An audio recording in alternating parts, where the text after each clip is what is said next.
Hey everybody, welcome to Mascot TV. My name is Jon Absey. We're here at Alinco Costumes, and I am fortunate enough to be here with Brian Scott Hesington. How dare you? I know, I threw it out there because I knew it when I booked your ticket. I couldn't figure out who the hell Brian was, and I'm like, who's Brian? Oh, Jonathan Edward. I know. So, but Scotty, I almost called you Brian again. Scotty, for 100 years, he started out with the Orlando Magic as Stuff, and then he moved on over to Detroit Pistons as Hooper. And now, like me, we're out of the biz, but we still kind of miss it. And he works entertainment with Jigsaw Entertainment, which is his company that he started. And he's global. He does stuff in Europe and all over. Welcome. Thank you. Watch this, because we have some clips about you. Ooh. Yeah, watch. And you know, I got the toys in my knapsack, a hoodie, I just smacked, bird because I don't play.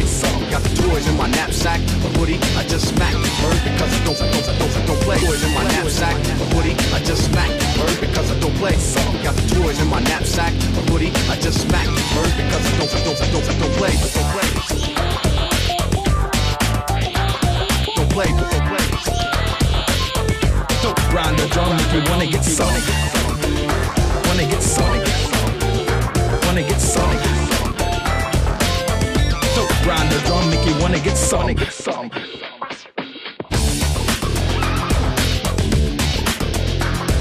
play. Don't grind the drum, make you wanna get sonic. Wanna get sonic. Wanna get sonic.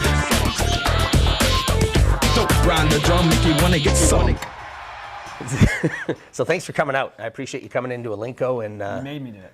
and I paid him a lot of money actually to make him do this. Yes. But Scott's in right now, getting his Kit Kat worked on, his Kit Kat character worked on. Yeah. So it's kind of nice. Thanks for coming out. Yeah, man. So, but while you're here, we're gonna tap your head, your brain, that big brain of yours. It's crazy brain. The thing with Alinco and the mascot world is how versatile a mascot can be. You know what I mean? I mean, anything from a business to a school to a college, minor league, pros, you know, and everything above that. But I was talking with Kyle, and we were trying to figure out, it's almost like the chicken and the egg. Like, what do you feel? Because we both have our ideas on what comes first. Is it designing the character first, or is it finding the talent first? Woo. Woo. Oh, I don't know your answer to this.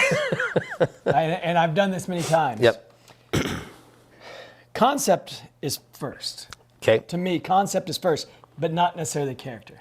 I think the performer, if I had my way every time, the performer would always have a say in the costume. Okay. All right. So, but I think the concept comes from the brand.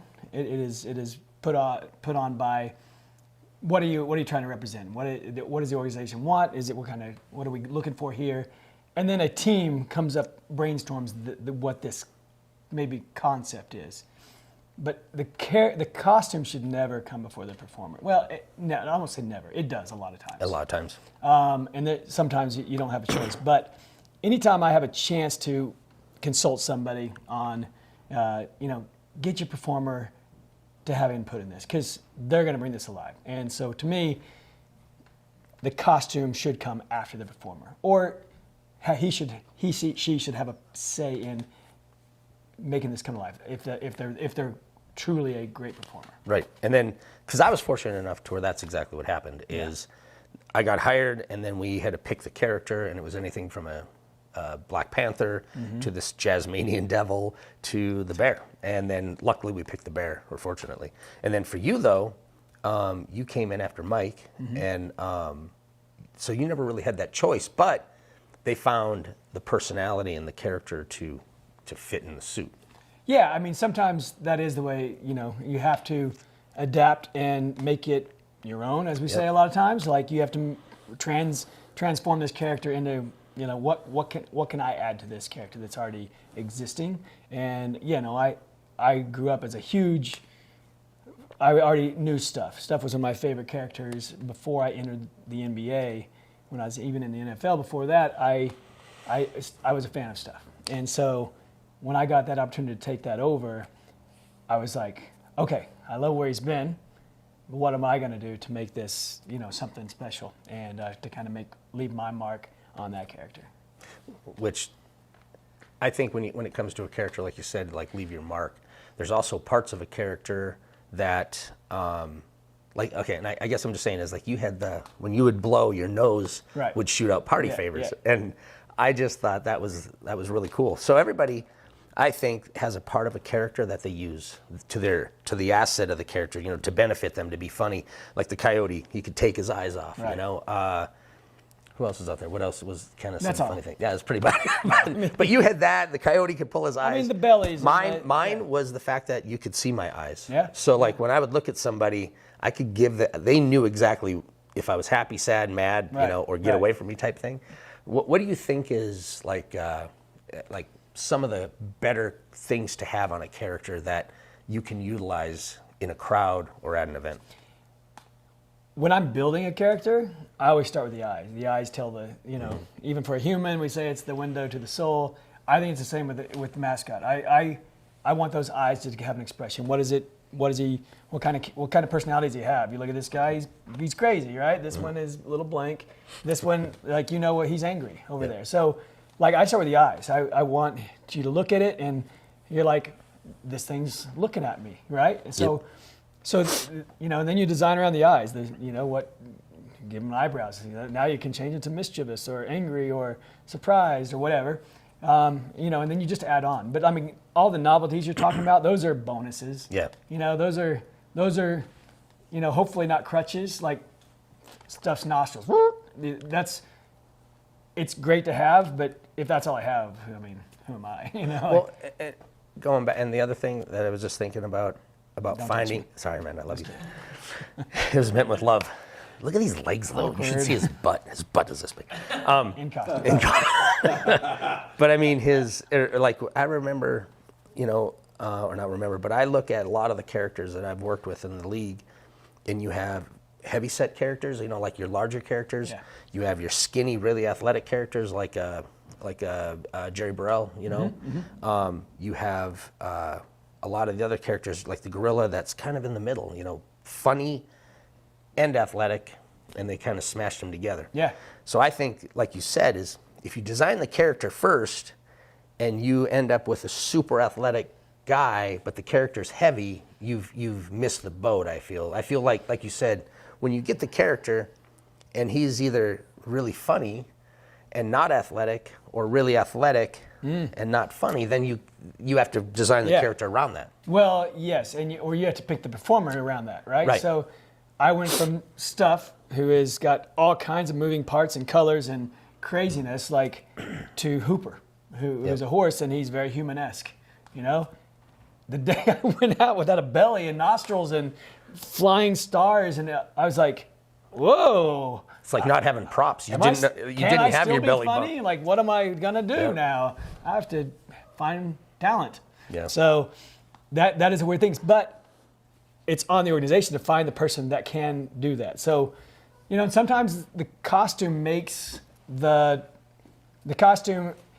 A great performer can make a bad costume good. Yeah. I mean, not throwing them on the bus, but the Sports Coyote isn't my favorite costume. Mm-hmm. But they've had great performers who've made that thing epic, right? Yep. Like when I first met him, I was like, but when you see him perform, it's like he becomes alive. So for me, you look at the Spurs Coyote, the costume is, I didn't really like originally, but they've had really great performers who've made that iconic, and I love the character. Yep. But if you have a bad performer and a great costume, it doesn't work so good. No, I don't think it works at all. Actually. Yeah, even as great as Stuff's costume is, and is one of my favorites, if you put someone bad in there, he's just a statue. He's just a stuffed animal, Yeah. So this performer is key, and hopefully the organization, when they filled my role after I left Stuff, they got a great performer, that can go in there and make that special. You couldn't just get another, it has to be someone who can do that character and make it something special, which they've done. Right, and I see that a lot. A lot of times teams have a great performer, and then they go and they bring somebody else in, and they don't put enough thought into who they're putting in there, and then you can see the character drop a little bit in its performance level. I mean, that's me. We've seen that all the time. You do? Yeah, we've seen it all the time, and that's on the team. They have to. they have to be, if they want that program to survive, they've got to get the right performer to get in there and keep that thing alive. Yeah. So I got another question for you. And I don't even know, because it's been asked to me a lot, and I know my answer, so I want to hear yours. So, like, I always get asked, well, we can teach them to be spontaneous and work in the crowd, and we can teach them to be funny. And I'm always that believer, and I always say, I'm like, you know what? You can teach them to be athletic, I think. Like, you can teach anybody kind of to dunk, I've seen people start out really bad. Like, Matt Griff, he's on our dunk team, and I'm throwing him under the bus. But we called the bubble boy, because he wasn't really good. But then he went away, and he was working with a bunch of other teams. He came back and was like one of the country's best dunkers. Does that make sense? So I was like, you can teach that. I feel in my heart that it's hard to teach the timing, the spontaneity, what to look for in the crowd that's going to be funny. Do you know what I mean? Yeah, I do. I think humor is teachable, but like if you're not somewhat natural at doing it, like there has to be some natural intuition of what is funny and when you do it and that sort of thing. There has to be, I mean, to be a comedian is like a stand-up comics, you have to be on top of your game. You have to be, they practice. But it's got to flow like it's natural. It can't just be, this is like robotic. And personally, I work on those, I work on my humor, I work on my improvisation as much as I work on dunking right when I was there. Because I'd read books and, on improv and how to, a lot of things. And because I wanted to stay on top of my game there too. Like, it's just a mental game. It's just like learning. You kind of have to keep teaching yourself how to stay in the game. And I think most talent is somewhat teachable. Yeah, there has to be a lot of natural ability as well. So what do you think is one of the stronger assets for a character? Is it the athleticism? Is it the crowd interaction? Is it skit creativity? I always, for myself, kind of my motto was that I get famous by what I do on the court, but I get loved by what I did off the court.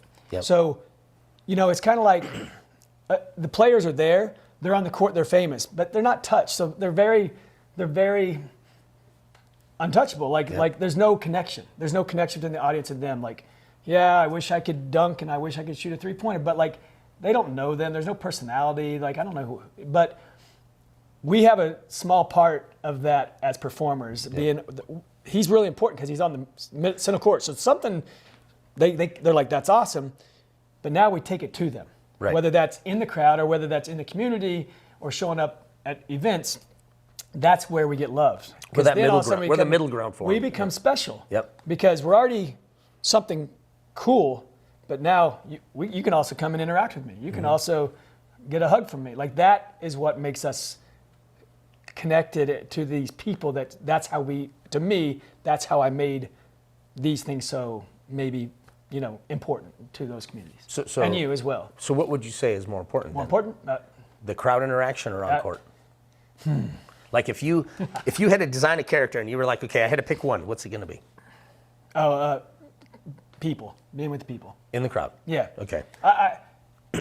I could take a non-famous character and make him special. In the crowd. Yeah, I agree. If we take this Easter Bunny out to the park right now, they're going to love him. They don't know what he ever did, but all of a sudden he's super cute and he's funny and he's jumping around but you also can't be a statue. Like, if you just put that in the park and there's nobody in it, like this.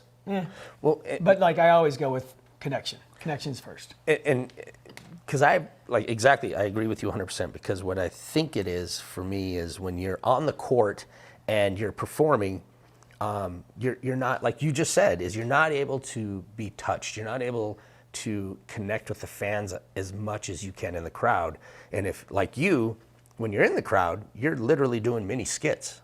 I mean, you're interacting with 40 people here and 20 here, one person here, but little kids are coming over, you're touching people, and you're close to them, and people love that. All of a sudden, you create this relationship. When you're in a crowd, and you know that, is all the people that you see every game, that are the regulars, that you interact with, and they grow to love you. Well, just think if it's your first time or your one time going to a game. Yep. this is my one time I came to a game and Jazz Bear came out and gave me this hug and threw me his wristband. Yep. Memories for a lifetime. I'll talk about that forever. I'll never go to another game. That one connection. They don't remember your skit you did. Right. They don't know that you dunked a basketball or you missed it. They'll remember that Well, wristband. they do remember the skit that we did together. We tackled him on the court. He was this bad fan, and remember that? Anyway, No, I don't remember. Yeah, you do. And we went down, and they hauled him down to center court. He ran out and tackled me, and I jumped on his hat. But dude, it was viral. It was kind of fun. It was a good skit. It was one of the most intimidating moments of my life, sitting in your crowd, being a bad fan. Oh man, the Utah Jazz fans are. They're an angry crowd when you're not supporting them. I'm telling you. Who knew? I found out. So, and like another example would be with a character, is that they're always there. They're consistent. Like like Kyle said in the back, players come and go. But I got a great example. So I remember one year Jiffy Lube ordered 10,000 giveaway lunch boxes, and Raul Lopez was on it. And like a week later, we traded them before we handed out the lunch boxes. So then they immediately did more, but Bear was on them this time. And then there was a period where all the sales guys were so scared to put a player on because they didn't know if they were going to still be there. So all of a sudden the Bear was just on everything, and it was great my ego was big. Well, that is exactly how my program in Orlando changed. So and I call it the Rocky effect. They used to advertise Rocky, like, come see Rocky, what's he going to do tonight? Yep. Because their team sucked so bad at the Denver Nuggets that, what's he going to do tonight? And people were like, well, let's go find out. Wait, really quick on the Rocky No, thing? I was talking. I know you were, I was but I got to talking, cut in but- because this is great. I was sitting at a sports bar. I'm watching with my wife. We're watching Sports Center, and there was a highlight of Rocky, and then it went to the team, and a highlight of Rocky, went back to the team, and it finished with Rocky. And I was like, Rocky got 3 highlights, and the team got 2. Well, and so I loved it. It was So good. in Orlando, a few years in, we started out 1-19. We lost 19 games in a row. That's bad. We won the first one. Woohoo! We're gonna be the best team in the league. We lost 19 after that. Everybody's trade bait, right? Everybody. And this was. I've never heard trade bait. That's kind of funny. Yeah, it's my. You can't take it. But everybody and I'm not going to say who they were, but in those years, even our superstars, and some did get traded that year. That's the moment that my life literally changed, because I talked to them, thinking back of Rocky, what happened when in their bad years was, hey guys, you're going to spend $10,000, $20,000 to make billboards, and you're going to have to change them next month. Yep. And they're like, that's true. I was like, well, stuff's not changing. And that clicked. And so suddenly, within the month, stuff's on billboards, stuff's on the tickets, stuff's on commercials, and that changed. Like from then on, he became one of those iconic things that was used on collateral and marketing and all kinds of things, but it kept on going because they said that's working, and that stuck. That yes, these guys might get traded, and if you go to Orlando today, stuff's all over the place. Right. And it was a game changer for me because he became one of the most, in popular votes, he became one of the most, in the top, most recognizable figures of Central Florida in every year in easy. votes. And that's incredible. Out of all Way the people that are there, they would say Stuff is voted in the top, sometimes he'd go in the top 5 most recognizable figures in Central Florida. So that's a huge thing. No, which I feel as well leads into the fact that in order to have a successful character, you have to have the backing of management. I think a lot of times characters come in, they look at it as a necessary evil, and they don't support the character, and it's going to fail. I mean, I've seen it many times. And I was fortunate because when I started, I had Grant Harrison as my manager. And I remember his saying, he was just like, look, I'm the manager, not the mascot. You are. I'm going to give you enough rope to hang yourself, so don't hang yourself. And they didn't micromanage the character, which was awesome. They let us, like you two, kind of create the character and do what we wanted with the character. Yeah. And just gave us enough oversight to, But if the team isn't backing you, it's super hard and almost impossible to make the character successful.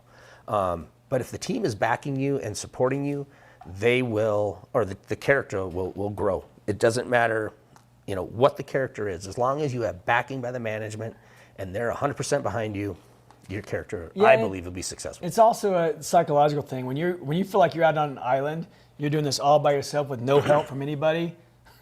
It creates a divide between you and the organization anyway. They're like, we never see him, we never, and then you're not important to the organization for that. They're kind of telling you that, and you feel that way. So when they start including you in discussions and maybe creative meetings, they say like, you know what, this guy's super creative. Let's bring him into our marketing meetings. Let's get his ideas for ticket sales and for some community relations. That is, you start feeling like, hey, they're using me for like, they're using me, and you feel like you part of a team. Yeah, and you want to help. You want to be. You feel like you want to help because they're actually including you, and it becomes a really great relationship when you get that kind of recognition. Exactly. No, because you have a team. And it has nothing to do with the suit. That has to Right. do with personnel, right? A culture. And because you have two teams, I feel. You have the team in your game ops department that you work together, you come up with ideas and stuff like that, and you help them, they help you. Then you have your basketball team. And you were probably one of the best at it with your relationships with players, because to me, I knew all the players. I got along with all the players. I respected the players' time, that I would never ask for autographs. So they allowed me to be in the locker room and be around them because they knew I wasn't going to hit them up for anything.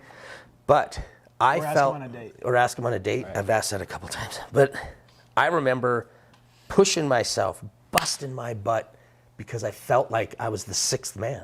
You know what I mean? Yeah. I really did. I felt like I'm part of this team and I'm going to help them get a win. It worked. I mean, it probably wasn't the truth, but it helped me motivate myself to slide down the stairs and bust my butt and bleed for this team. Yeah. I mean, that's another respect level. Like, the organization's one thing, the team, the basketball ops side is a whole different level. If you can earn that respect, that means they're seeing you as kind of one of them. I mean, they see you as, man, this guy's really working hard. He's in here practicing when nobody else is here. They see that you're athletic, that you're like, they respect that. To me, when it comes to mascotting, it's all about relationships. If you can't build a relationship with your management or your team, you're going to find it really hard to have your character grow. That's my take. I'm assuming it's yours. Did I hit the mic? I think I hit it. But the other thing when it comes to a character, and John Kudo actually did this a number of years ago, and I just thought that it was interesting because he had asked a bunch of us to write down. He said, I'm going to give you 30 seconds. Yep. And he goes, I want you to write down 5 things that describe your character. Yeah. 1 word. And I sat there and I was like, oh, good. And I started writing and I was done. And when I sat up, I looked around at some people and it blew me away how many people were like, I don't know. They couldn't come up with what their character is, like the personality and stuff like that. And if you don't know the personality of your character, I find it hard that you would be able to write a skit or to work a crowd or to go on the court. You know what I mean? Because I think you don't even know how to walk. Exactly. I mean, you need to know who your character is, what it will do in certain situations, if it's going to be, an ego kind of character, a tough character, a clumsy, who's the guy, the Charlie Chaplin type character, you know what I mean? Or just a funny, crazy character. But you need to figure it out before you even, like you said, step on the court. And how that happens is sitting down with your management and having them help you and guide you to where you and them can come to an agreement and a perfect mix on the character, because you might have a certain idea on how you want to be as a character and they might have a whole different take. But you guys need to just give and take. He even challenged us after that to carry that on when we get home, to create a kind of a mission statement for your character. Right. What is that, even beyond that, what does that mean? And I think, when I'm working with organizations or teams to create a character, I start with that now. Like, let's define what you're looking for. What is your brand of the organization? Yep.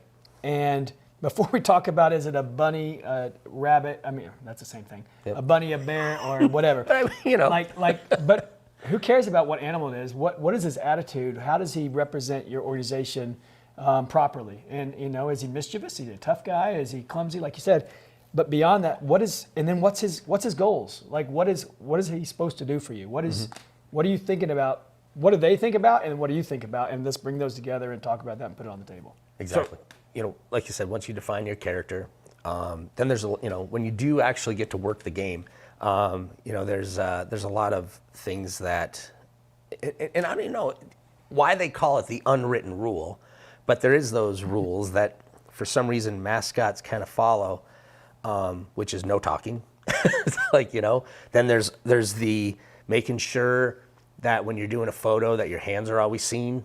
You know what I mean? Because I don't know how many times you'll be standing there, and if you have your hand here, nobody knows if it's... Stop. Yeah, exactly. Oh. So I swear in all my photos, I would have my arms as high as I could. I'd be here.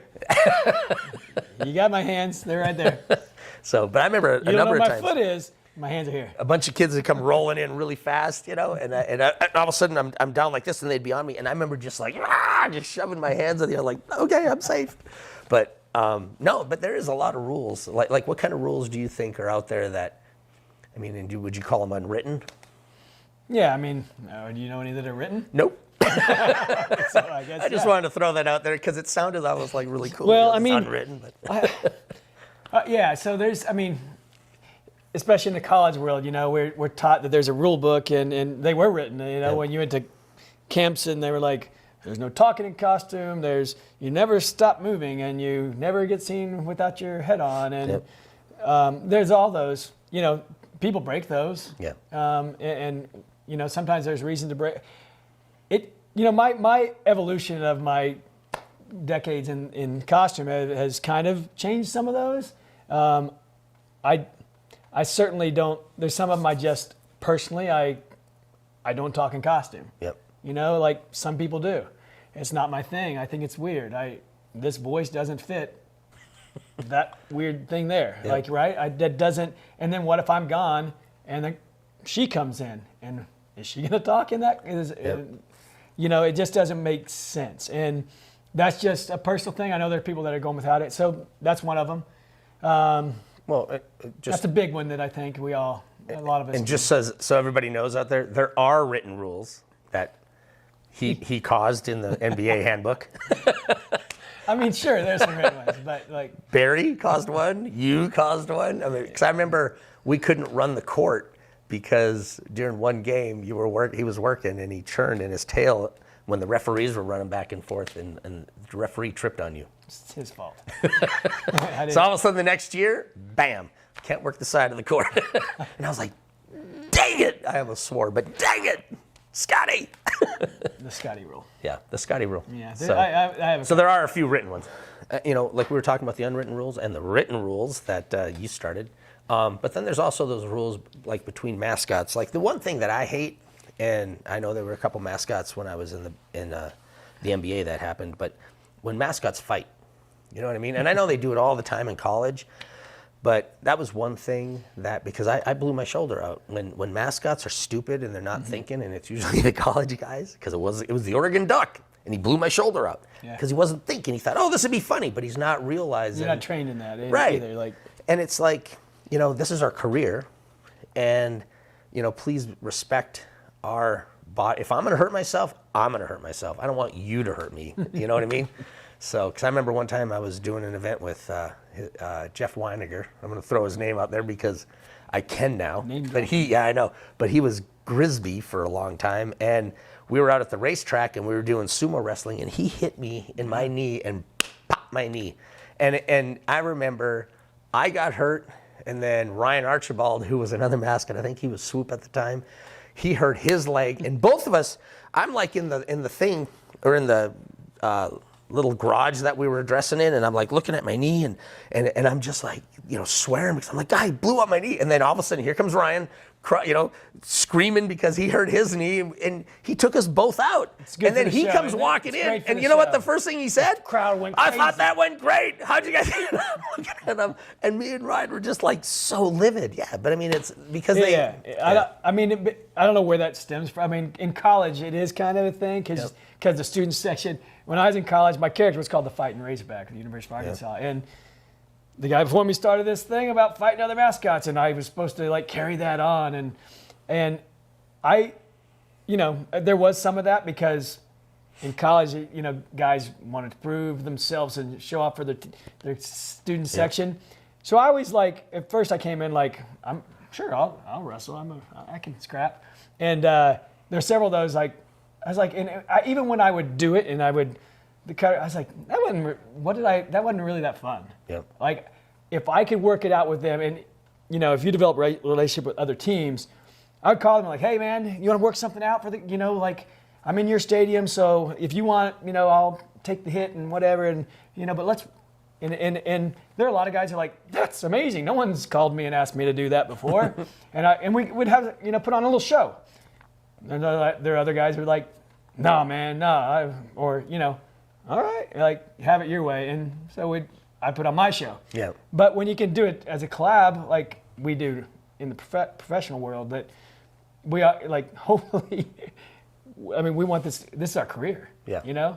And an out knee, you know, kind of puts a damper on that if you can't perform. Right. So I actually did my whole season in a wheelchair. yeah, I Because did half a season in a cast. Yeah, well, But I caused it myself. So. because there was that moment where I was like, they're going to put somebody else in the suit. So I called the media really quick and said, I blew up my knee. They put it on the news. And all of a sudden, they were like, well, we can't put somebody in it. So I literally performed the whole year in a wheelchair and then in crutches. It was great. Which, going from fighting, the other thing that I think a lot of teams, college, high school, any character, I think one of the most important things they need is a handler. They need somebody that is with them all the time, because I don't know how many times I would, you know, be out there and then some kids decided that I'm gonna beat on the bear, but you can't punch back. You know, I know. I mean, I know you did a couple times, but I would sit there and I remember one time holding onto this railing, and these were high school kids and they're just smacking me, and I'm holding onto this railing. You don't want to be punched by this. No, and God, I was waiting for Luke Larson, who was my assistant, to come, and I'm sitting there, and then all of a sudden they're gone. I couldn't feel it anymore, and because I had my eyes closed, I was just like tight as I could because they were pounding on me, and you can't hit him.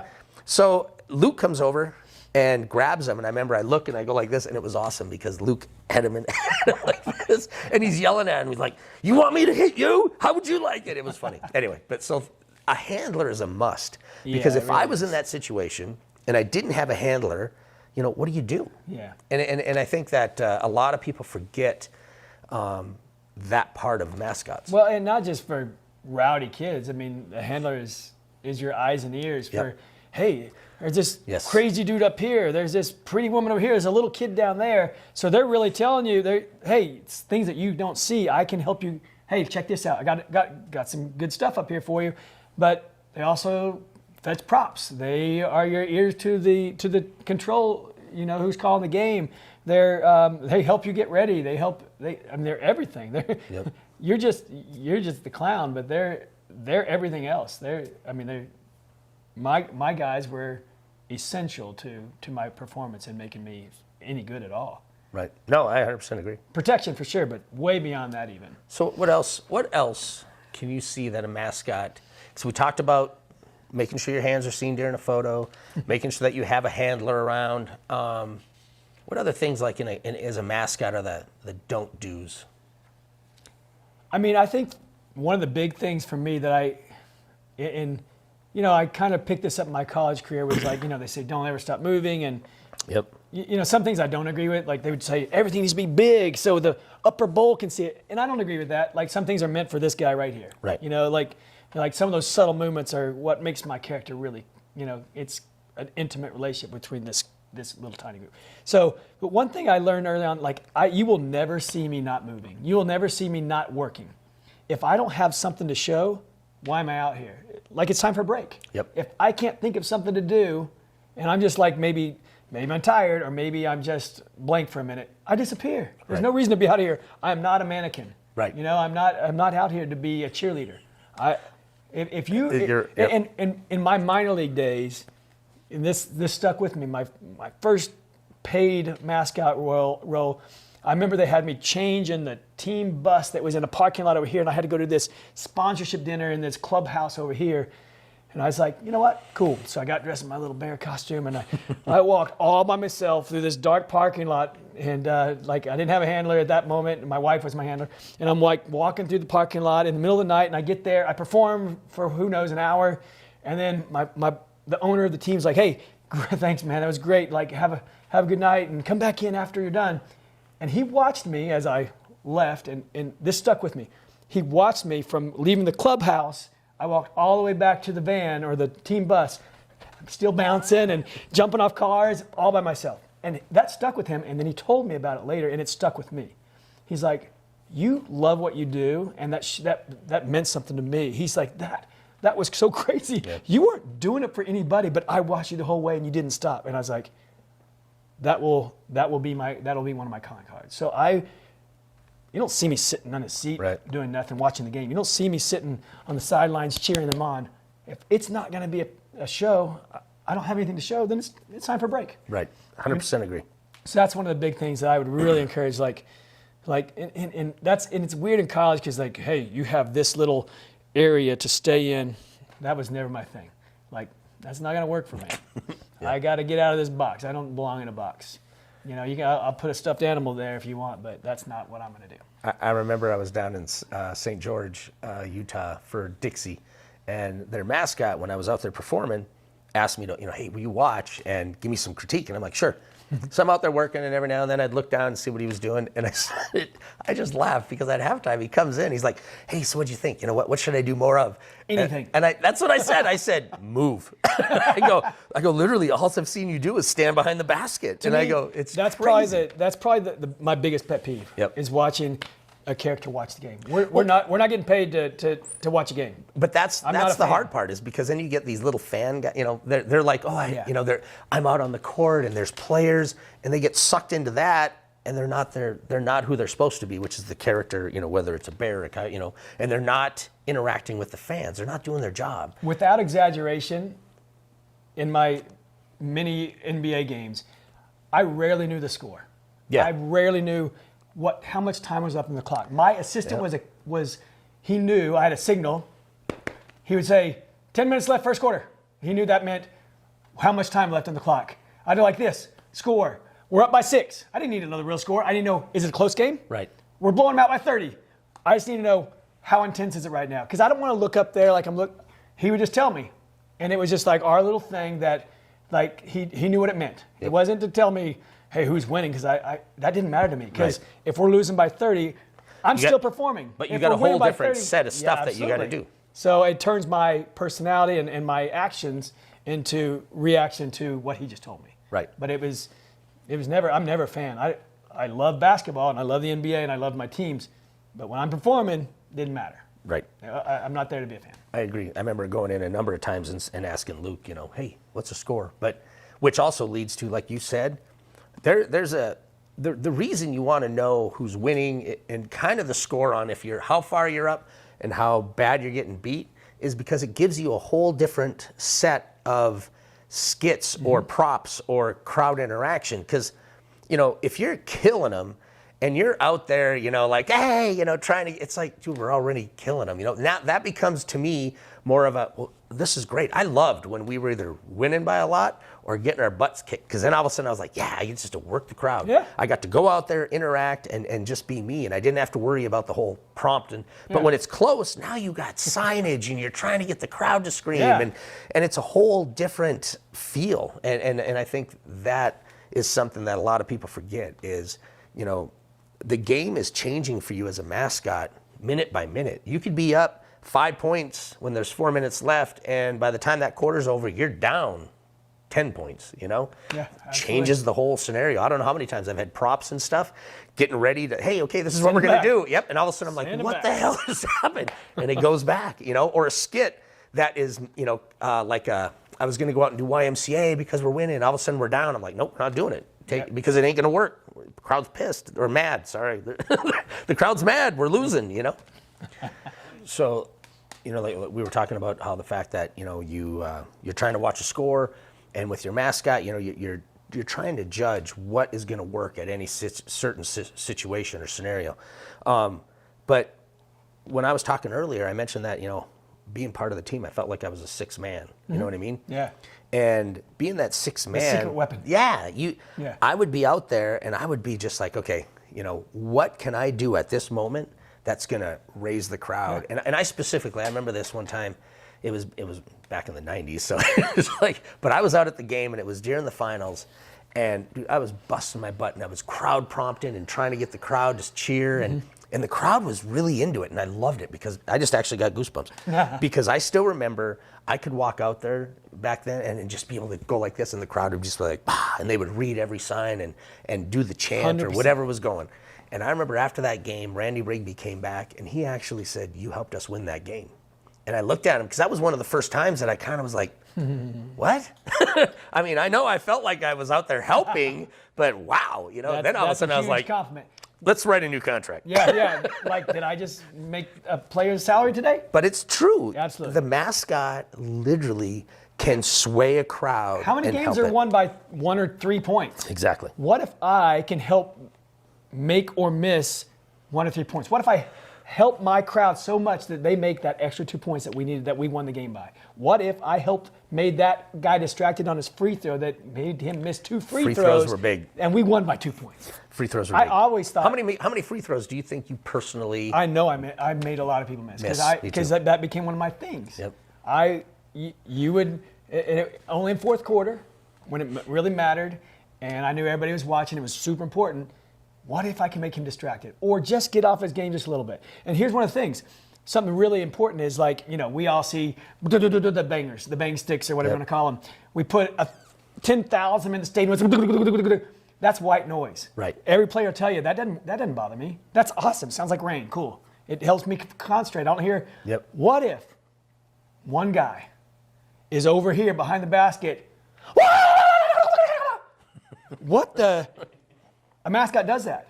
I would be like, what if I'm going to get him to just, and I know for a fact, I mean, we've done it many times. He's like, I've been flipped off by players because I made them miss a basket. That's a great feeling. Oh, it's a great I feeling. accomplished. Everybody saw that. I did that. And then they're behind whatever you're doing. They're like, "Go do it because it worked." Do it again. Yep. Yeah, I've actually been called by my assistant said, "Hey, he wants you to do that again." Yeah, heck yeah, I'll do it again because I know I just did that, and everybody knows I just did that. I mean, as a fan, one time we were in the NBA Finals, right? Go to a Detroit Pistons game. We were playing the Pistons in the not finals, but go into the semifinals. They flew the whole team to the game. Wow. Our whole staff. Yep.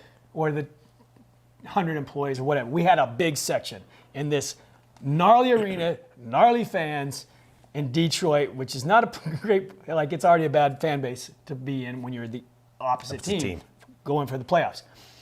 They flew us all. And we had these new noisemakers no one had ever seen before. They go, they're like the Karate Kid things that go, they're super noisy. And I talked to my staff. I was like, don't do them this time. Let me see what I can do. Have you ever been in a stadium that's totally quiet because Detroit's up shooting and they're shooting a free throw? Rasheed Wallace was shooting a free throw and he was used to all these. I got up by myself. The 20,000 fans are silent. One fan from Orlando Magic come up and go, "Wah!" He looked up at me every single time. Was like they're going to do something about kick me out of the game. Yep. But they couldn't. I was like, that meant something. So when I went back to the arena, I was like, don't give these guys, Yep. let me do it. Let me do my work here. And that became a transitional period for me. Like, fourth quarter, I need to do some of that. Not all the time, but you don't want it to be too regular, because if it's regular, it's normal. Normal, yep. But if you make it crazy every now and then, you might change the game. You know who was amazing at that I remember seeing a lot. I just said that. Well, and you too. I mean, you were amazing at that. But like when we would watch our conference videos, the one guy that I saw was Robert Bodwin, and It became his thing for a solid season. He was clutch for the Houston Rockets, and he was. I mean, the stuff that he did behind the basket, incredible.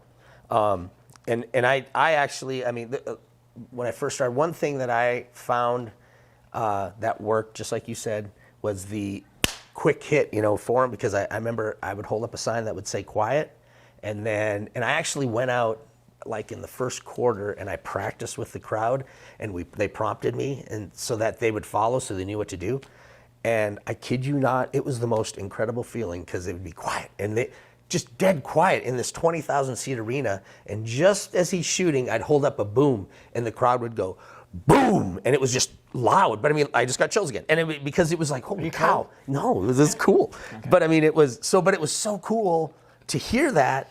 And they missed 8 free throws in a row.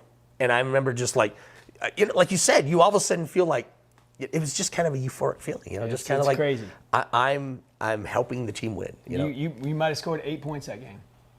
Exactly. By them not scoring 8 points. What if you made them miss 8 free throws? You scored 8 points for the team. Really? That's, I mean, in a way, it's crazy. So, but no, those moments, the fact that the team looking at the character is an asset. I mean, it really is. I mean, we could go on and on about the things that we've done on court with the crowd. Let's do that. Okay. No, I mean, because I just, like, put it this way, look at all the entertainment that, the value that we bring when there's the breaks. They hire, all these halftime acts and they have dancers and they have all this entertainment. But the one thing I think that people forget is we're one person out there in the center of the court throwing out a skit that we've never, like when we do new ones, it's untried. We might have practiced it, right, but it's untried. Live entertainment, anything can happen, and you go out on the court and you do a skit, and it goes off great. And it's amazing. I just got chills. Yeah, isn't that awesome? I'm not even cold. I'm cold. Yeah, I mean, skits are, man, I have my own philosophy on skits. Like, I like to gamble in my skits. I like to do that.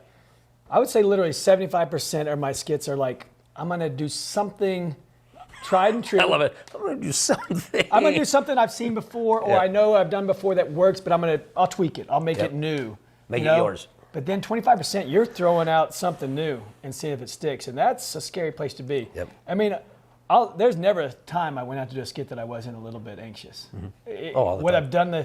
Whether I've done musical chairs 100 times, if I'm going out there, I'm a little bit anxious about what if something goes wrong, or dunking, but skits are crazy because you don't know. Do I really know are they going to laugh at this, or what if I'm not looking for laughter? What if I'm looking to be the bad guy in musical chairs? What if I'm looking to be, it's a stunt, or like it's crazy because you don't know what they're going to see, Yep. Or am I going to do it in time? Am I going to run out of time? I got to rush it, or where you are in the game. I mean, if you're down or up, or it changes everything. Because I actually talked about that today with my doc. We were talking about it, and he was trying to figure out, because I told him how euphoric it is when a skit blows up. Yeah. And I go, because you've never really done it in front of people. You thought about it, you might have talked about it. And I said, it's kind of comparable to you going into doing a surgery, and you've never done the surgery before, and you're like, holy hell, I pulled it off. I mean, he's not bleeding to death. Yeah, it's wild because you get out there and, oh man, it's messing me right now just thinking about like how crazy it is, and you want there to be some kind of reaction. Zero reaction is the worst. Quiet. They did not get what you just did. Like exactly. I would rather them like grumble or something. But what if I've had a skit where totally quiet, like they didn't get it. It was the worst. That is the worst. Never do that skit again. That one's going deep in the file of no, thank you. Well. Talking about that though, and I think what's hard is because we've all had it. You've walked out on the court, like the skit that we did, bam, you pull it off and it's big and everybody's talking about it at the office the next day, and you sit there and then all of a sudden they're like, a couple days later they're like, well, why can't you do that every game? Right. And you're just like, well, no. Why can't you win every game? It's like lightning. Why can't I hate to say it. It's be really the best like lightning. marketing every game. Why can't you? I don't know. It's like lightning, and it hits when it hits, and I mean. I don't know. I just laugh because I'm always like. I don't know, and there's not a magic answer to that. Like you can do the same skit, and we do a lot of the same skit many times, and sometimes it's great, sometimes it's okay, well it was good. Yeah. But and you can and you're writing a new skit, and you come out and you're, hey, I'm gonna pass it by my wife, and she's like talking about it isn't good. She's like, I don't okay, or you have to write it. Say you have to write the script for your boss. He's like, are you sure? Yeah, I'm sure. He's like, let me do it. Or challenge them. How about you write my skit? What about that? I've done that. Try that. That's fun. Yeah. They don't like that. No, I'll tell you what. Well, when they do it, you just look at it and you're like, serious? And you were talking about my skit? Yeah. I mean, but there is something there, like, and you have to practice that. That is something like, that's why I do a lot of tried and true. I know this is, and I rated my skits. I don't know about you, but after every skit I did, I would be like, that was an 8, and I will do that again. Yeah. After years, I was like, and I have a file that I would go to, like, that was, if it was like 5-ish, I'd be like, I could do it again, but I got to change something. It's got to be better, because it has to be a 7 to 10, like, and the 10s are like, what? You just got lucky maybe a little bit, but it was awesome. But like, if it was in the middle, I was like, okay, I can do that again, but I got to change something to make it at least a 7 or 8, you know. But if it was 5 or below, like, nope, that's not. Yeah, I'm not going to share that one. How often did you repeat a skit? Well, skits, I didn't do anything the same year. Yeah, me either. Yeah, but I would repeat. My whole year was different. Some skits I would do the next year. I mean, Right. Yeah, there's some you want to throw in because you know they're just home runs, you know, Yeah. and we'd call them grand slams. We know this one works. Well, and I think it's funny, like you said. It takes a lot to mess some skits up. Once everybody's done it, you're like, this just works. Well, because I think there's two. It's like one, like you said, I've done a number of skits where I've done it the first time, and for some reason, like you said, it just hits. And then I'm like, okay, so then I'll do it like 2-3 years later, and nothing. And I'm like, what? Like, that's weird. And then I'm like, I'm going to do it again 2-3 years later, and nothing. And I'm like, okay, that just sucks. Or how about this? You go and try it internationally, and they're like, that wasn't so great. I don't know. But that's part of you getting to know your character, too. Yep. They know that Jazz Bear is violent and angry. Pretty much. You know, or they know that stuff is dumb and clumsy, right? Yep. So, like, that is part of it. Like there's a lot of your skits that none of us could do because that was Jazz Bear's signature. Like, we're all like, well, can't do that. Thanks for sharing, but we're not doing it. And, you know, there's some that, like, you wouldn't be looking like a goofy dummy, like, because that doesn't fit the character. So that's a lot of it is writing for your character, specific for your crowd. Like, the crowd in Philadelphia is not the same as in Sacramento. Right. Right? And you got to know your crowd, and they have to know you. Like I said, if I go over to, I mean, I've done skits for colleges. They're like, why is this dumb dragon doing that? Like, it didn't fly, right? Or you go to China, why did you just disrespect that kid in musical chairs? Whole cultural thing. Whoa, what? Why would you culture do that? thing, They don't know, that doesn't work. So you got to know your audience for sure.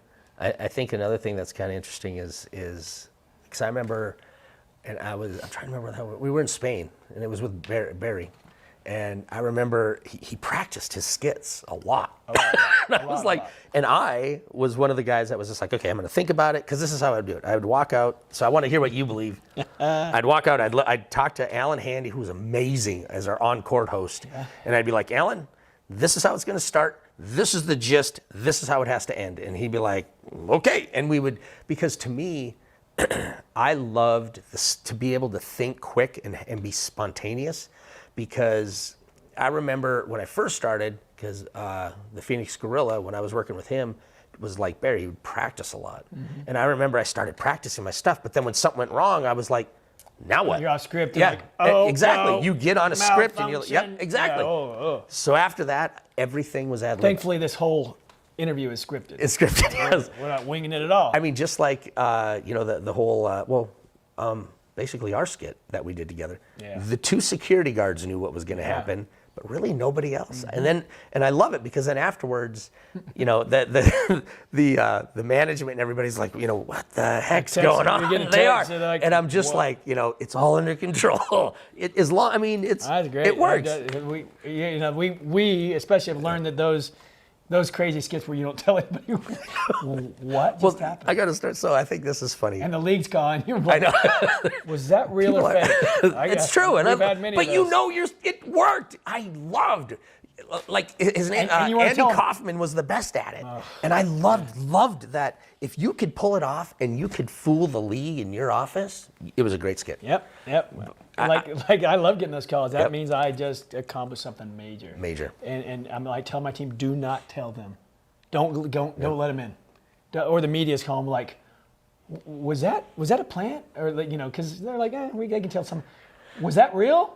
Yeah, it was real. It wasn't a cartoon. It was real. That's all you need to know. Like, I'm not telling you like that's the whole point. You don't tell your magic trick how you did it. It's true. It's true. No, like you said, with not showing your magic thing, but I think what's funny is because I did so many skits where people were brought on the court, spontaneously or running out on the court. I still remember this one year. I was walking on the railings and I see this fan come blowing by me, and I was really close to the court, and I was like, they were going too fast to just turn on the front row.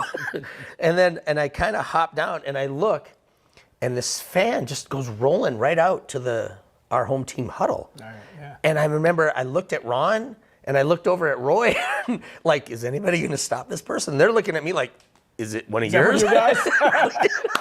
That's like when But I mean, the guy made it to the huddle. And all of a sudden, that made news. It did. That was a big deal. And Jerry Sloan sees them, and Jerry Sloan just starts rolling over to He looks grab at Bear, him. and he's like. And then I remember Roy and Ron all of a sudden realized, oh heck, this is not. This isn't a skit. Are you crying wolf? Like that's the thing. Like I've been assaulted by many fans. They're like, my security's like, is this real? Real. Do I step in? Yep. Like what's going on? Like that's like. And I love that. That just makes you. That just means you're doing your job. Exactly. Yeah, and you're doing it well. So. Yeah. Absolutely. So, but I mean, okay. So we talked about that and that and that. And that. What about that? And that. Yeah, we should talk about that again. But I want to talk about this. So, I hate this. being a mascot, I think, and you had touched on this earlier about being able to, we touched. We're still talking about that, right? That was supposed to be funny. It didn't come out funny. Okay. So let me tell the jokes here. You're the violent mascot. I'm the funny one. Like you said earlier, we were talking about the whole, like the asset of a character and stuff. But what? The asset, the benefit, the fact that a character is beneficial. Yeah. You're dirty-minded. So the aspirin. I thought you said aspirin. I could do that too. The fact that I am old at that age because it's for my ticker. I have a bad heart. So the one thing I think a lot of teams forget is that we are moving billboards. Yeah. We, like when you have a van, I remember driving around town, I'd have the Harley and the van, and here we are, your brand, shooting around town, doing these appearances, people looking, and the Jazz are popping up in their head because they see the Bear shooting down interstate on a Harley, and then the Bear van following behind them. And then you get to this event, and you hop out and you get to hand out branded material of your team, and you get to go over and, like you said, shake hands and hug kids. And I think a lot of teams forget that, you're mobile. You're not just in the arena. You're out in the community doing goodwill. And I think that's where a lot of like charity stuff comes in, showing up at sponsors so that the sponsors get some type of benefit with the team. I don't know. What are your thoughts on that? I don't know. Just try a little bit. You're big-brained. I know you are. No, I mean, one of the essential tools is your marketing tool. Yep. Like you're one of the best marketing tools because you can go. You're not just a billboard that they see when they drive by the highway. You're going to them and you're leaving them a memory, and you're causing emotion. Like that's a big thing that mascots do is they elicit emotion, and that breaks the subconscious to the conscious, and it creates reaction, and so that's important. But when I first came to the league, you don't think about that. But as you learn about marketing and branding and that kind of thing, that becomes like, whoa, this is important. I'm not just a funny guy. Right. And the way you get out there and they find out that you, like I said, you can go into meetings, marketing meetings, and talk smartly about and contribute. How can we? Not only how can I involve my character, but I might be able to help you in some other ways creatively. Right. But I can also, I would come up with sponsorship pitches, like using stuff. I'd run into a meeting where they're meeting with X brand, and they're like, all of a sudden stuff runs in. Wah! They're around a table. They're all wearing suits and ties and come in like, what's up, guys? And throw out some things and like take some, and then you're gone.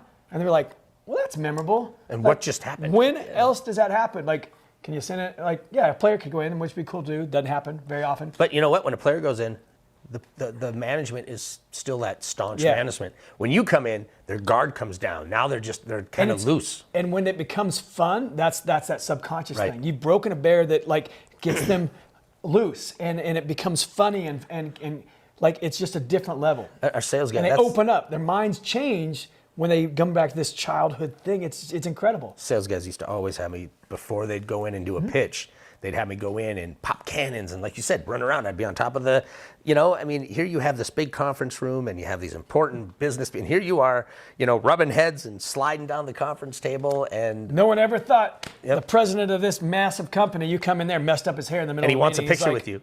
Like, what? I mean, he's like smiling about it. They're like all scared, and you do it, and then you silly string him, and he's like, oh, that was great. That's amazing. But and then they're like, can we use Bear on our, like, in a marketing thing on the floor? Yep. Can we want to sponsor his half court shot? That's incredible. Like, all of a sudden their minds change, and you become, we want him at our meetings. We want to, like, can he do that at our next convention? Yep. Like, all of a sudden they were like, whoa, didn't think of that, and you just changed something. So, I mean, how many appearances did we do a year? How many appearances have we done in our career? Oh, man. Like, appearances meaning that we are going to the people in the community Yep. outside of the game. I mean, hundreds and hundreds a year. I think I did 250 to 300 a year. Yeah, I think, that's pretty. You're about the same, at least. Standard. Yeah, kinda. mostly, yeah. Unless, of course, you're Sacramento. Edit that out. That's funny. Inside jokes. Some guys do it. Some I think one year he said he did. It was David Pendergrass when he was there, and he did 5 appearances, and I was like, what? And like you said, our kind of standard for the characters were between 250 and 300, but. The thing that I thought was different, and I know Robert Bodwin and I were like this all the time, because he always said, you're not bringing revenue to the team, because my 250 to 300 appearances, like 99% of them were charity. And I remember back, it was about my 3rd year in, maybe my 2nd, but I remember I realized that the team had 3 charities that they wanted me to work with. And that's all I did. And I wanted, I wanted to get out more. And I wanted to be more part of the community, more to give back, because I felt so, blessed that I had this type of job, just like I know you do. And I kind of had a fight to get them to understand that charities will come back and help the team and the brand, because a lot of management, they look for that instant gratification. They're just like, well, I want you to go out and I want you to bring me a $500 check or a $1,000 check. And they don't understand that you're getting way more benefit by going to a Special Olympics and being able to hug all these kids and be part of this event. And, pretty much at all these events, there's cameras there, And that's where I was actually getting big, because I remember they were telling me I couldn't do it. Sometimes it's not about the cameras. It's definitely not about the cameras. Yeah, it's like, but they would tell me. That helps them sometimes. Right. But that's not what we do it for. Exactly. But I would get picked up, and they told me not to do it. And then the next morning I get called in, and they're like, hey, I saw you at Special Olympics, because I'd be in the back. And I'd say, okay, I'm so sorry, and then next night I'd be at the diabetes walk, and they'd be like, hey, you're not supposed to do that. And I remember it got, kind of heated one time, because I wanted to do these charities. And I'm so thankful, because Grant Harrison helped me convince them just to let them do the charity work. And it eventually came back, and they got the vision. They saw it. Your calling card. And then that's all I wanted to do. I turned away a ton of money doing sponsored events, getting paid for it, just so I could go out and be part of the community, because that to me was way more valuable than, I know I'm you should give a lot your of salary it. back. I would if I could, I would. I'm just saying is I did pass up on a lot of money that for charity work. And I, to this day, I would never change it. Yeah, some things there's no numbers to describe them. And some of my most memorable moments ever being in a suit is some crazy special moments that no one else ever know about. Right? Like that I could never do if I didn't have a costume to hide behind, because that's what got me into that moment. But I could never do that as Scott. I couldn't visit this kid on his deathbed. I couldn't go to this sick kid's birthday party. I couldn't go, whatever it is. Scott can't do that, but that suit allowed me that entryway that no one else will ever know about, and it's incredibly, those memories are crazy memories. The fact Goosebumps. that what you did with your character was so significant that this family wanted you to be there. You know what I mean? That says a ton. Yeah. Just you as a performer, you as a professional, you as a person. Yeah, I mean, yeah, it does. So that's amazing. I just lost my train of thought. It's like, I seriously had this thought. I was like, I'm going to transition. This is going to be great. And the gerbil in my head just froze. He died. The one thing, like with us doing appearances, and like you said, with all these kids that we see and we're up in the crowd, and this is,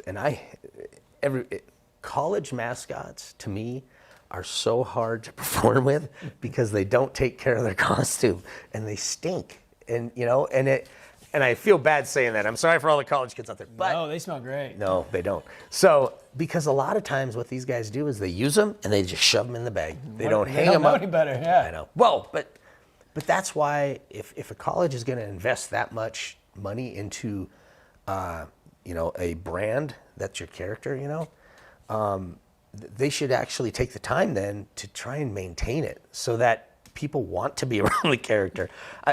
I'm gonna throw this one out. So Grisby, our minor league hockey team, I remember, I don't know how many times, because I'd be at an appearance and I'd be standing there and I'd be like, and I'd be just like, oh my heck, and I'd shove him off and I'd be like, do you not wash that thing? And he's like, what? I know, and I was just, I would laugh so hard because. Why would I wash it? I know, but so the one thing that everybody needs to know is when you use the suit, okay, you're sweating and there's all this bacteria that's getting into the fur, into the lining and stuff. And if you don't hang it up at least to let it dry, it just molds inside your bag and then your head stinks. I mean, there's so many things. All you have to do is hang it up. You could spray it with an antibacterial spray and especially spray the head. Yeah, cleaning your suit is a must. And I think a lot of people, if you're going to have a really active character that's out in the crowd, out in the community and stuff a lot, get more than one suit, because that way somebody who uses it today, they can wash the suit as the next performer or that performer has another suit to use. Because I had like 9 to 10 suits. Who would you buy your suit from? If I were to buy a costume, I would say a Linko costume. Yeah. A Linko costumes. We have the 100-day guarantee, everybody. No, a Linko costumes, of course. Vern? Yeah, Mark Vern. Hey, I haven't heard that one in a long time. No, but I think that if you're gonna spend money on a character, and it's going to be utilized a lot, get more costumes, get more bodies. That's all you need, because then you can use them while one's getting washed, another one can be used, and you can rotate them, right? Yeah. Yes, you can. Yeah, I mean, talk to me. Listen, Scotty. I am not going to mention names, but I will. Oh no, throw a name, please. I will not. Come on, it's so fun. When I took over a character, Mike. I got Michael. It's Michael. I received a costume that was virtually unusable. Yeah. Like I was like, what just happened? And I didn't want that reputation. Yep. With like, if I'm going to be going to the people, I want the people to receive me with open arms and not push me away. So it was, yes. I mean, the stuff that, there's an ungodly amount of sweat that goes in these things if you're really performing. So that just is disgusting in itself. Yeah. And you have to have techniques to clean this thing. Yeah. So what were some of your techniques? I would usually, a lot of things. Okay, what would you wash it in? What would you wash it with? Tide? I mean, what kind of a wool light? I mean, my body was washable. I'd take off a lot of parts and hoops and whatever, but the body was washable in machines, so delicately wash it, cold water with normal detergent. Oh, so you use detergent? Yeah, sure. Because I remember at one time, I ended up, because if I didn't pull it inside out, I'd turn it inside out and wash it. I did do that. But I could see on the edges where like Tide and stuff would fringe or singe my my hair a little bit. No, I didn't have that problem. I mean, I washed it in cold, and it cold. That wasn't ever an issue in the washing machine. I didn't wash it in cold.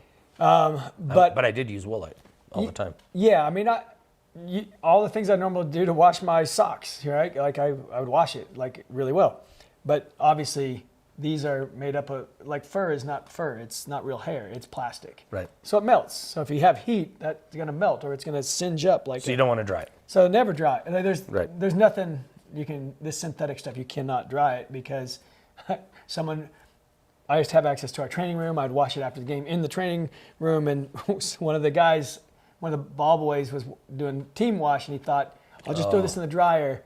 To help you out. Thousands of dollars looked like a melted wad of fur. And so that was a lot of money down the drain. So yeah, you always hang them up to dry, put a fan on them. The quicker they dry. Do you brush yours when it's wet or after it dries? I do it when it's wet. Wet, yep. Yeah. I wanted to dry how I want it to sit. So and I'd use a dog brush, and I usually use a two-sided dog brush. The short end I'd use on shorter hair, and the longer ends I'd use on longer hair. But you never want to, because you're just pulling out the hair. It was like a light brush. Get it to kind of sit where you want, hang it up, and the quicker it dries, the less bacteria it's going to get on. So put a fan on it. And I had this thing that rotated it. So this fan, I usually put it and it just rotated and getting dried, and it dries fast if you do it the right way. And the head's a whole different thing, and that you can't throw it in the washing machine. So right.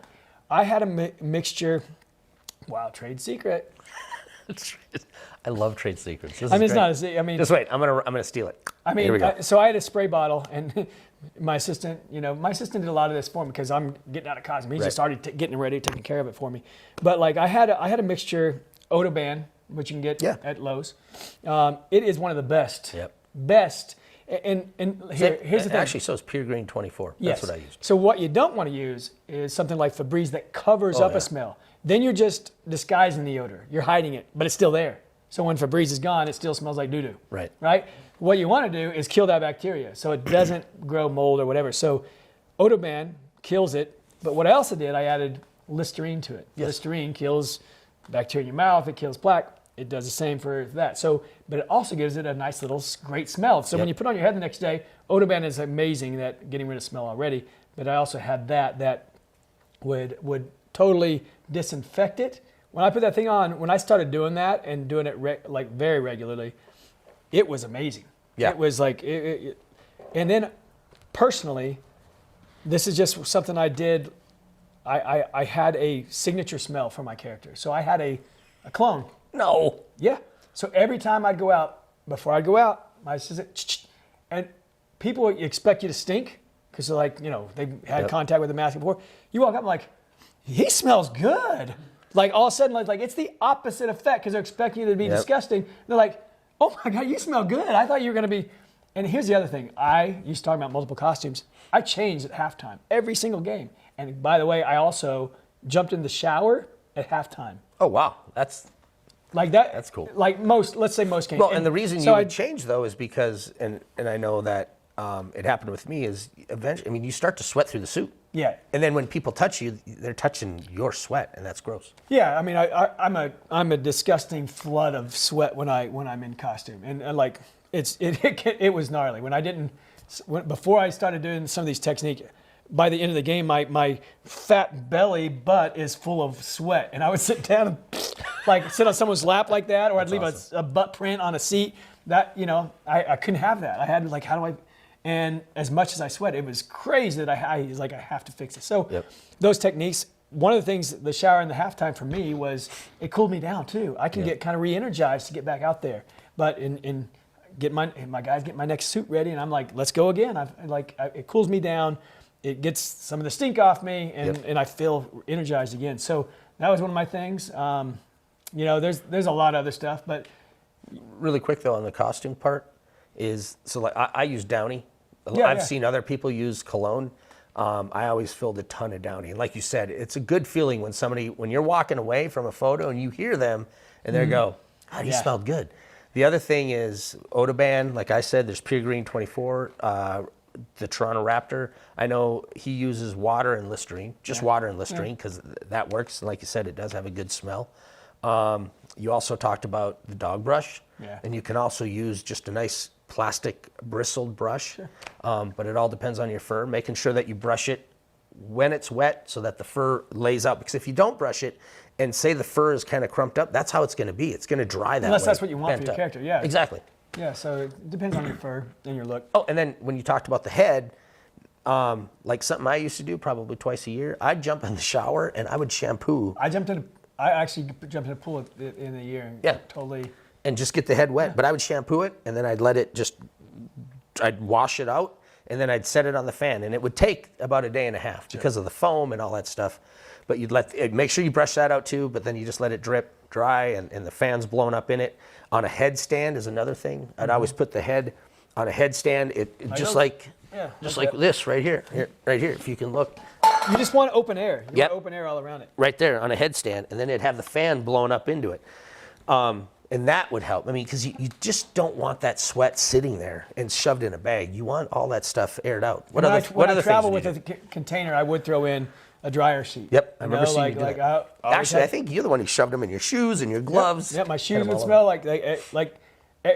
my characters smell good. Yep, I they mean, and I would get comments every time I perform because Who's the worst smelling character in the NBA? oh man. NBA. Who do you think was the worst smelling character? Don't say me, dang it. I'm trying to think. Tick. Right now he's going, who am I not going to offend? No. Okay, I'm going to say this. Okay. I did a crazy April Fool's Day skit. I had an April Fool's Day birthday for my character. And we did this thing where it's a t-shirt toss at, quarter break, and all the characters switched heads.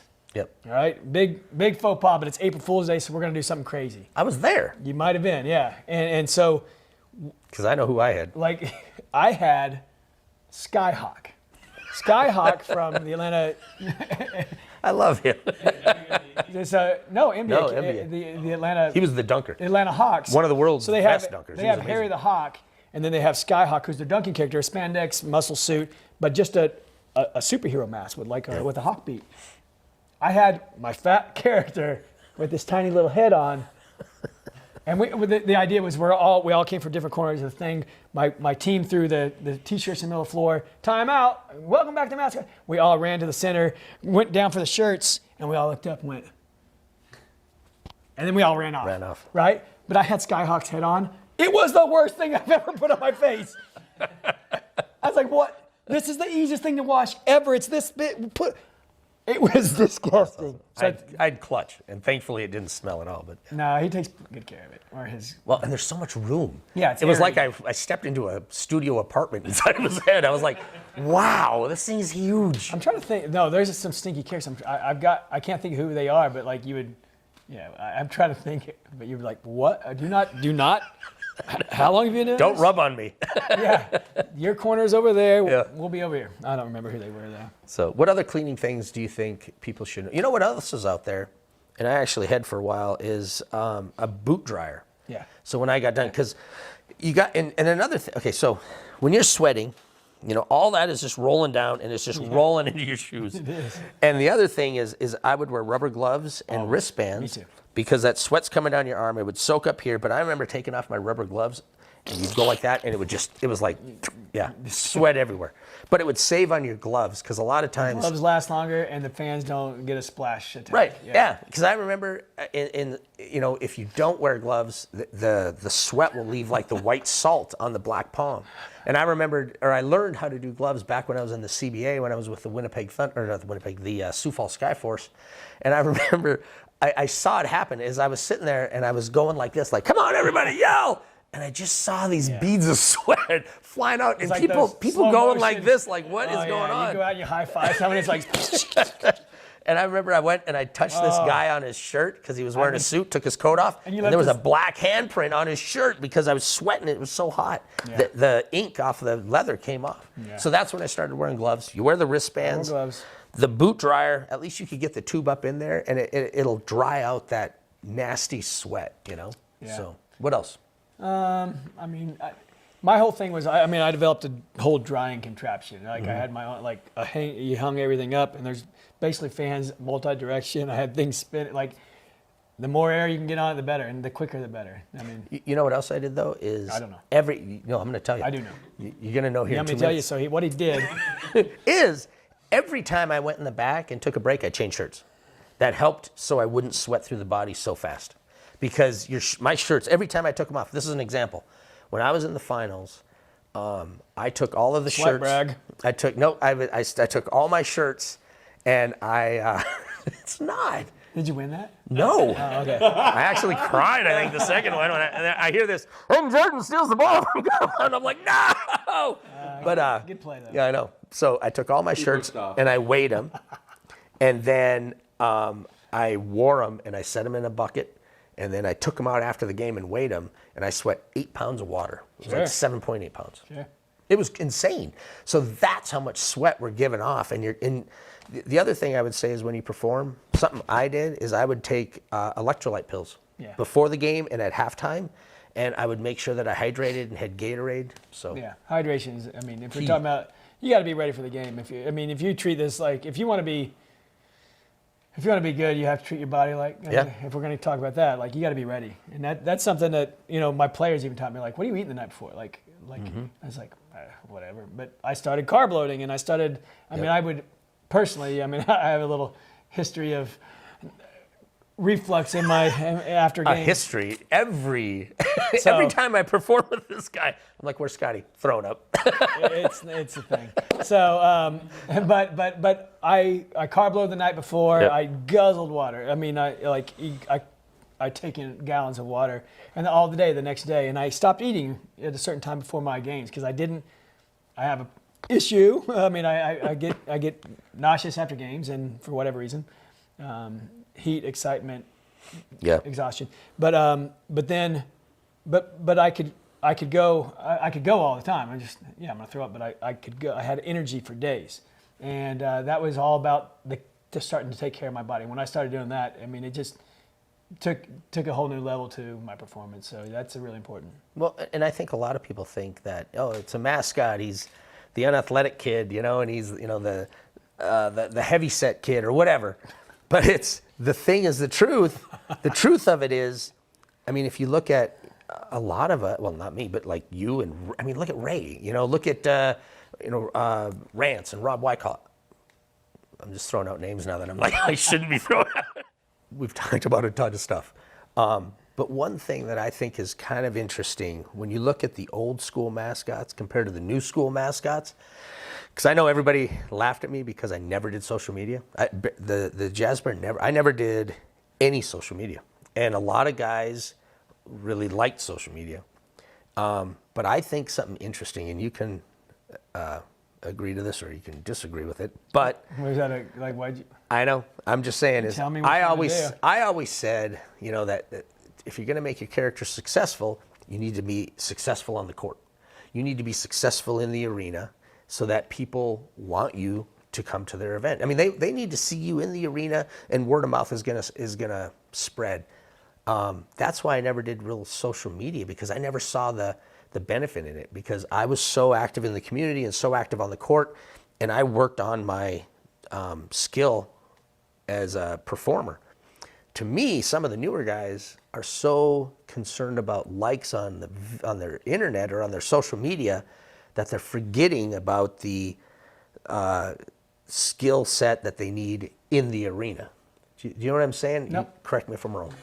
No, I mean, there's a middle ground. I mean, some definitely. I love social media. Yeah, I was far no media. Then there's the guys that are all media. Yeah, I mean, if that's your focus, then maybe I think you're missing the mark. But yeah, there's benefit to social media. But obviously, to me, it's an audience. What do you think is more important? Than what?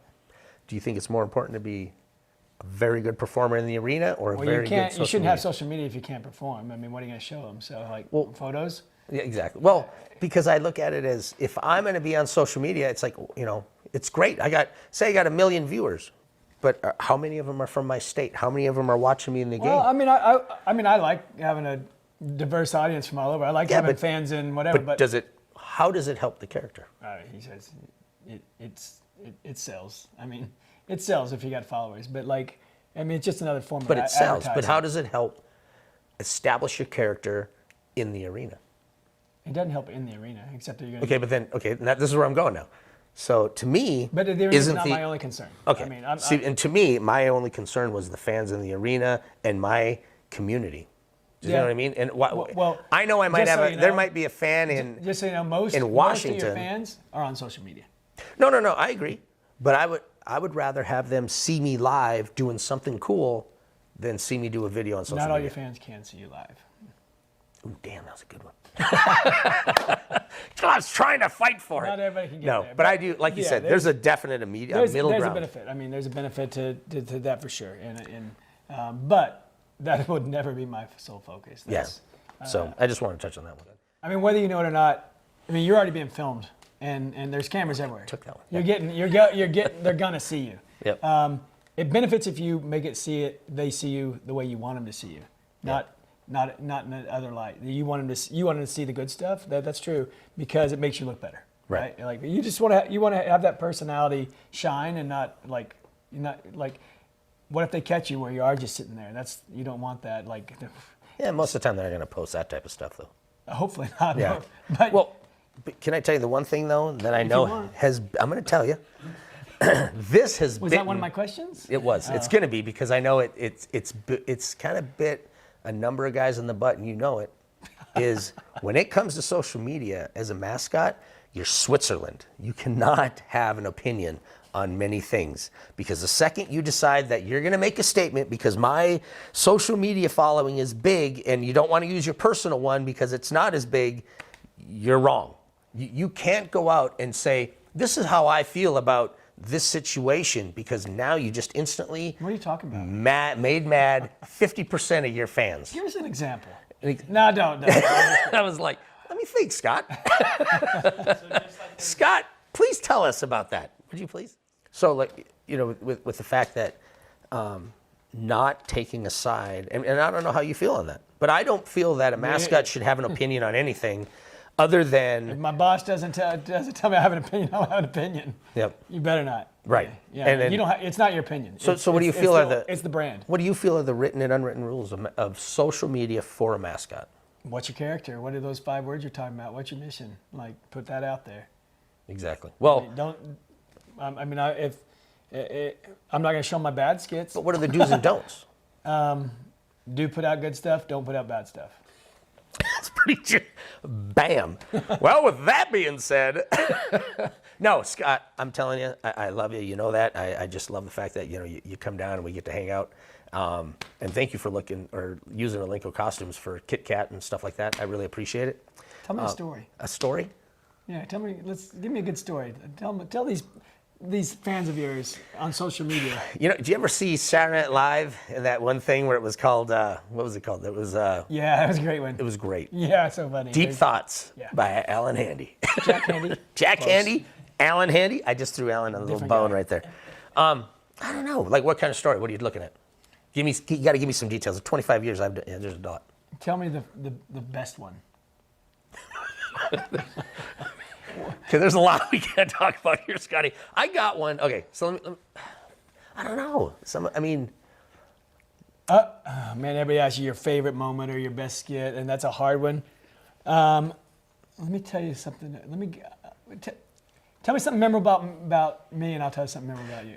Perfect way to Or do I that. like So it. I remember I was working a game with you. It was at a birthday party, and we were sitting there, and I still, to this day, don't know how you didn't die.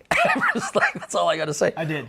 No, you didn't. So we're sitting there, and we had a slingshot. So the guy would sit on this round, it was a garbage can dolly, and they would sling you down the floor super fast. And now you got a guy sitting on a cart weighing about 180, maybe 200 in suit, shooting down the floor, and Scott decides, I'm going to make this. I'm going to walk out in front of him and pretend I don't see him and looking around. And he clips him from behind and flips you. And I remember I totally came out of character because I was just like, he's dead. And he just gets up and walked off. And I can't believe you didn't blow your Achilles. I don't know how you did it. It was amazing. But I remember that about you. I remember that. I remember you doing that. Well, I think it's funny because we're both kind of stunt-oriented characters in our day, and that's what some of your stuff was, and some of your like daredevil stuff. You were better at it than me because you had less surgeries. Well, maybe I didn't take as many risks, you but did. like your stuff was like you were the one to get the big ladders, and how much bigger can I get, and how you invented props that like no one else had because you wanted to go bigger, faster, higher, and that's one of your. Because I wasn't funny or athletic. So I had to be like, oh. No, it's crazy the dichotomy of your characters like from being like the insane, crazy, sometimes violent, but then when you hit the community, the charity stuff that you did and how many kids you touched, it's crazy how the diversity of your character that you created. I think that's to me, that's the biggest attribute that you brought, that and actually super original, that no one else had, that crazy diversity of character in their repertoire. So, Well, God bless you. I'll tell you what. I want you back on because you're going to come back out all the time because I know I love having you out here. Plus, I think we're going to get you to move out here. As long as you don't touch my knee. You guys, thanks for watching Mascot TV, and thanks to Linko Costumes for helping us out. And I just want to say thank you to Kaz in the background, because I'll tell you what. No, I know he's going. No, don't say anything. You gotta love a guy that just loves. You just love being around. So thank you, Kaz. Thanks, Kyle. Thank you, Tiger, Elizabeth. Lion, Dragon, you're killing it over there. Thank you, Pirate. But you guys, thank you for watching. Hopefully this had gave you some good information for your character. And, if you have any other questions, please go to alinkocostumes.com. And if you really have a lot of questions, seriously, call me direct. Call 801-266-6337 and seriously ask for Jon. And if you have any, you know what? I'm going to say this, and I guarantee I'm going to get somebody like you calling me just to razz me. But call me, and I'll help answer any questions you have. Plus, we have Kyle here as well. He was a mascot for Real Salt Lake and for the Utah Blaze, and he can answer questions on mascotting just as easily as I can. So, Scotty, I love you. Thank you so much for coming out. And I owe you dinner. I'll take it. Done. Thanks, you guys.